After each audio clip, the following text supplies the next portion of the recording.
شب 2 آگوست سال 2024 ساعت 22 به وقت امستردام، جنبش اصلاحات و رشد تاجیکستان یک حرکت اپوزیسیونی تحت رهبری شرف‌الدین گدایف با نشر یک اظهارات ویژه خبر داد که تا حال شرط‌های گذاشته‌اش موقتاً عضویت خود را در پیمان ملی تاجیکستان، یعنی ائتلاف در خود تاجیکستان، فعلا ممنوع عمده نیروهای اپوزیسیون تاجیک در اروپا باز می‌دارد.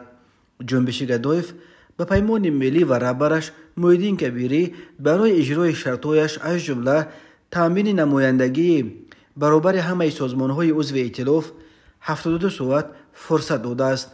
ولی سید یونس استرافشنی، یک فعال مخالفین، نوشته است که شرف‌الدین گدایف هنوز قبل از نشر این اظهارات به دلیل دست داشتنش در تفتیه از صف پیمان ملی اخراج کرده شده است. پیمان ملی سال 2018 در ورشو تأسیس یافته.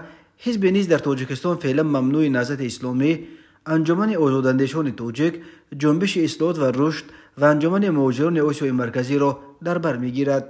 نظر کبیری و 3 سازمان دیگر عضو پیمان ملی به شرط‌های گذاشته جنبش اصلاحات هنوز به دست نرسیده است. ولی در اظهارات جنبش گفته می شود که شورای سیاسی پیمان باید از 9 نفر، 3 نفری از حزب نهضت، جنبش اصلاحات و انجمن آزاداندیشان عبارت باشد.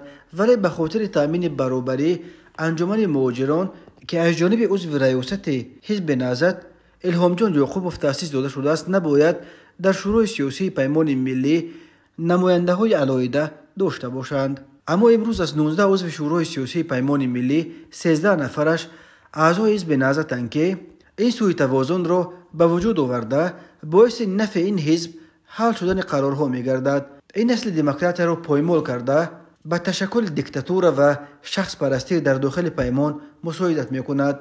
تاکید شده است در اظهارات جنبش گدایف. این جنبش همچنین پایفشاری دارد که تا سید یونس استرافشنی نیز از عضویت شورای سیاسی پیمان ملی اخراج کرده شود، چون که او هم عضو حزب نهضت و هم به ادعای طرفداران گدایف کارمند وزارت اطلاعات و امنیت جمهوری اسلامی ایران است.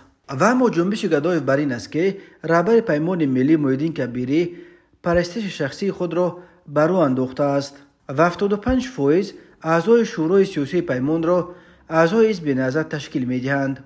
رهبران دیگر جنبش‌ها و قوه‌های سیاسی اساسگذار پیمان ملی از چنین تحول حوادث اظهار نگرانی جدی می‌کنند. جنبش گدایف پیشنهاد کرده است که رهبران پیمان ملی هر سال عوض کرده شده این ائتلاف اپوزیسیون تاجیک همکاریش را با ایران باز دارد.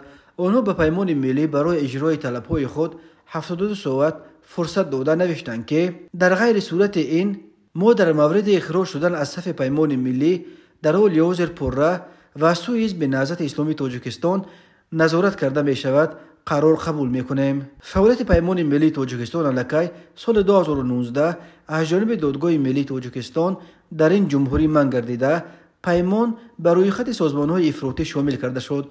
فعالیت حزب نهضت اسلامی تاجیکستان در تاجیکستان هنوز ماه سپتامبر سال 2015 منع شده بود.